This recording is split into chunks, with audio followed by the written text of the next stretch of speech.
napaka-responsible nung asawa ko. Sa school, busy ako. Ngayon, siya ang sundo at hatid. Siya nag-aayos ng buhok ng anak ko. Siya nagpapaligo. Siya lahat. Naiyak ka doon. Wait, doon ka naiyak. Naiiyak ka doon sa asawa mo. Huwag mong panoorin to. Oo, wow! Nakapagod kasi minsan. Ayun, tissue. Madam! Ano yung nakakapagod? Minsan nakakapagod kasi ang daming kailangan gawin dito kasi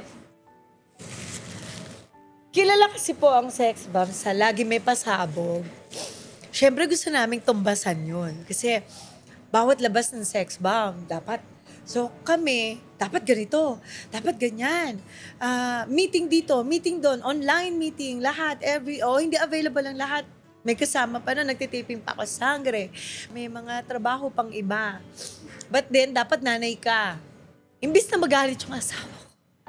Kasi wala na akong time. Grabe yung support.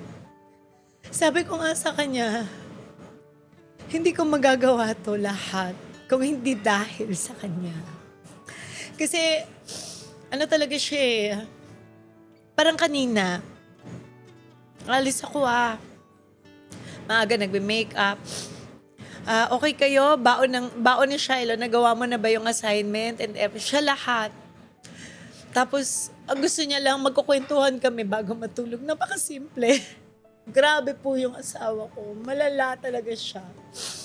And yung relationship namin sa mga co-parents namin sa school, siya din nag-handle nun. Sa kabila ng artista din siya.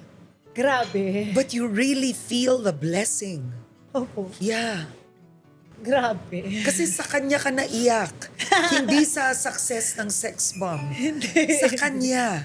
I-honor natin lahat ng yung kasama natin sa hirap.